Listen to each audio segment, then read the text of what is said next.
Grace and peace, lovely people. This is Straight Up with Nate, and I'm Nate. So let's get right into it. Be the absolute best self you can be. Now, why do I say that? Now, we live in a world where we see so many different individualities, so many different personalities. We see so many people with so many gifts and talents. And a lot of times we see all these things, but we don't really take time to see what does it mean to love self, because we see so many people admire someone for either their gifts, their talents, their ability to do certain things.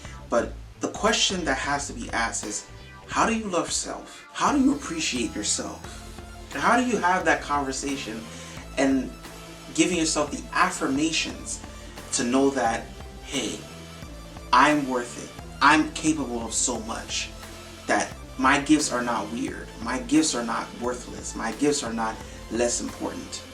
Got a few points I'm going to touch on. Got a few ideas I'm going to bring forward. But the reason why I'm doing this is because I want to encourage that young woman, that young man who maybe at times feels that, you know what, maybe I'm not good enough, maybe I'm not worth it. But let me be honest and say, you are definitely worth it, especially being the fact that you were born. Clearly God has a plan for you, and clearly He wants something for you to do on this very beautiful earth. Let's get right into it. So the first thing I would want to say is, do not copy trends. Let me say it again. Do not copy trends. So I know in the Bible it talks in Psalm chapter 139 that I am fearfully and wonderfully made. Now when I talk about not following trends, the reason why I say it like that is because so many times we get caught up in following trends and following people and following this and following that at times we lose ourselves trying to make the world or other people happy because we're trying to follow a trend other people may have. The key idea behind this is because I understand that a lot of times there are celebrities or very popular figures or people who are so talented and gifted, and they put out a certain type of trend that they captivate and they capture an audience's attention. Now with that individual, the thing you have to keep in mind is the fact that even though despite they might be able to captivate everybody's attention or captivate your attention, that does not mean that they know how to appreciate self because they're putting out a trend. So when I say that, this is not to offend any celebrity, this is not to offend somebody who's an influencer. I'm not saying that. What I'm saying is be sure to appreciate self for self. It's to really give light to the fact that, you know, we have so many different ideas, so many different focuses, and so many different thoughts about how certain things work and how certain things come together. Next point is, don't copy people. Now we talked about don't copy trends. I'm talking about now don't copy people. Now when I say this, people will talk about, oh, trends and people are somewhat the same. Yes and no. When I explain this, please do understand that trends can be somewhat of what is connected to a system. People are individual. In the Bible, it talks about how let the adornment be of the heart. That comes out of 1 Peter chapter 3, verse 3 and 4. Now, when we're talking about let the adornment come from the heart, the thing you have to really understand about that is this. The phrase goes, beauty is in the eye of the beholder. Now, when the person says that, it's to really keep in mind that the person oftentimes is looking at a person's heart. I know at times we talk about, oh, you know, external beauty has to matter, so on and so forth. Yes, you're right. I understand that to an extent. But at the same time, what does your heart reveal about you as a person? What does your heart show forth as an individual?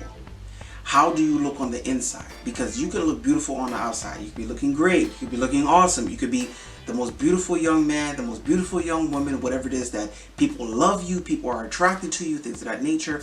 But then pause for a second and really ask yourself, what does my heart look like? And when the Bible talks about let the adornment come from the heart, it's talking about let your heart come forth. Let your heart come out where people, when they see you, they know you for the heart that you have. How people understand you, how people see you, how people are able to connect with you, and people are able to engage with you. And so I think a lot of times when we talk about beauty from within, people often think that you are going to either copy a trend, copy people, copy experiences, so on and so forth. That's not the case. At times, the reason why you have to let people see your heart is because it's in your heart people are able to see, hey, this person is not like everybody else. Hey, this person doesn't talk like everybody else. Hey, this person doesn't see the world like everybody else. This person is different. This person is real. This person is down. This person is straight up. This person is really able to connect with me on ways in which I'm able to really connect with them. So at that point, when I say don't copy people, be your honest self, because who you are is probably more beautiful than you trying to copy somebody else who probably is just as beautiful as you. Now, I think a lot of people don't say this a lot, but I think that there's beauty in experiences. I think there's beauty in being able to have certain experiences that others may not have. That some people may have certain experiences with people, you might have experiences with nature. And just because you might not have certain experiences with people does not mean that you're any less than. That means, if anything, your gift is just as beautiful. You as an individual have to realize how beautiful you are alone, which is why you can't copy people. You can't copy what other people have. You can't copy their gifts. You can't copy their talents. You can't copy who they are. The third thing, which I'm going to bring to light, is there's nothing wrong with you. There is nothing wrong with you. Now, in the Bible, it says in 1 Timothy chapter 4, for everything created by God is good. Now I'm going to put the rest of the verse, of course, below just so you get full context of what it's talking about. But to me, that verse came to mind because a lot of times people will see, like I said, you'll see other people and you see somebody is so beautiful, or somebody's so well put together, somebody's well mannered, or somebody's so educated, and that somebody's able to do certain things on such a great level. Let me burst your bubble and just help you out with something. Just because they have all these things, or certain talents, or certain experiences, or certain this, or certain that, or whatever it is, that does not make you any less than. There is nothing wrong with you. You are who you are for a reason. You are who you are by design because God clearly wants you to do so much. When I say so much, it's not simply talking about being famous or being a trend or being out there like that or being an influencer. What I'm talking about is that you have to be okay with accepting yourself for what you are. You are designed the way you are for a reason. Whether the color of your skin, the way you look, what you do, or how you do it. It is the way it is for a reason. And when I say that, is that a lot of times we see a lot of shows where we have characters who are so strong or so smart or so patient or so kind and so on and so forth. Though those characteristics are so awesome and they're great in their own right, you also have to be willing to say, you know what, even though I might not be like them, I am like myself for a reason. I am the type of person who can make any and everybody laugh. And that's okay. Even if you do make somebody laugh, that's okay if you do make somebody laugh. Even if you might not be that person who's outgoing and, talkative, or the outgoing person who everybody loves is the life of the party. It's okay if you're quiet. It's okay if you keep to yourself. It's okay if you're the type of person where you like your alone time. Where you're the type of person who you're not lonely, but you enjoy your own company. And that's okay. There's nothing wrong with that. But you have to understand that there's nothing wrong with you. A lot of times we see people who are gifted, whether it be through music or education or intelligence and things of that nature, that some people may think, oh, something is wrong with me because I'm not able to do this like them. I'm not able to do this like them. You're not supposed to do it like them because they are them. You are you. Be you. Sometimes we get so caught up in the fact that other people are able to do certain things a certain way or at a certain time, but we forget you are you for a reason. You are who you are for a reason. And don't let what other people or what somebody else can do prevent you from being who you are. You are gifted in certain things. Okay, you may not be gifted in other things. That is also okay.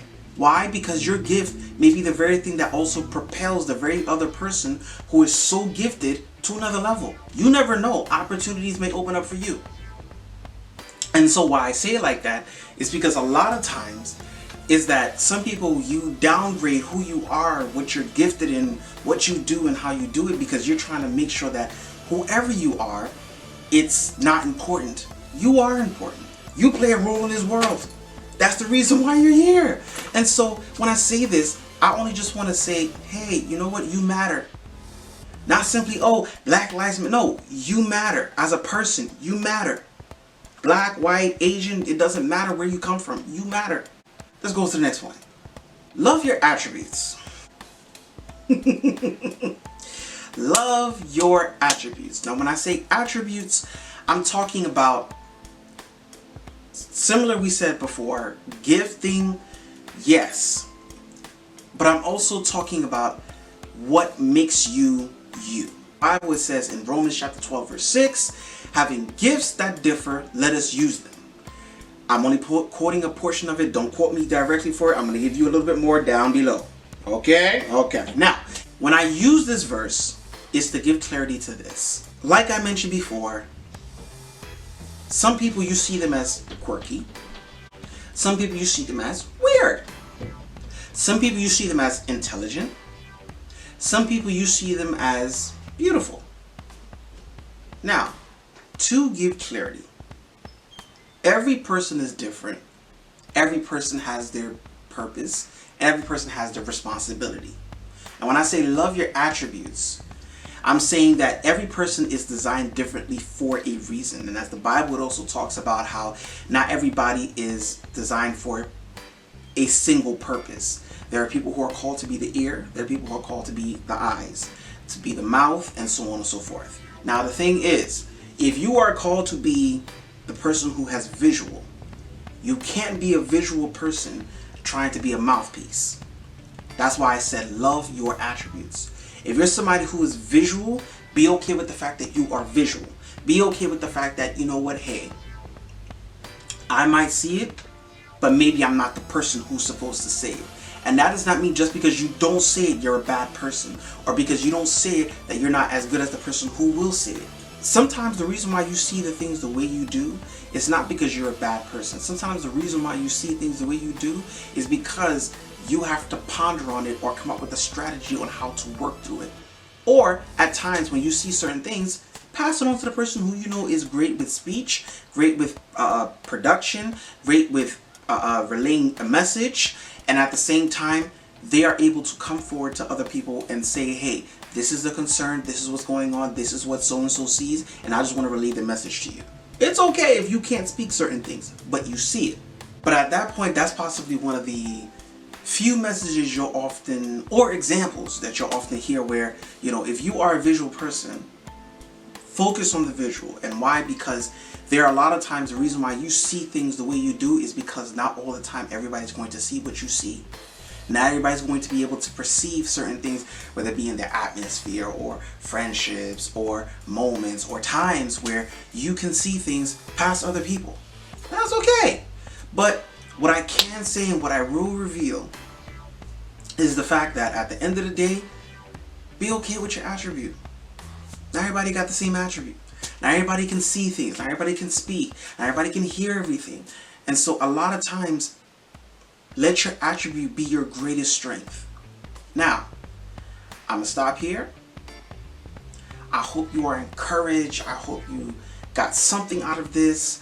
If you are interested or you want to see more content, please do like, please do subscribe, please do comment. It is greatly appreciated. And by all means, if you want to send a message, send a message. You can also find me on Instagram. So at that point, see you next time.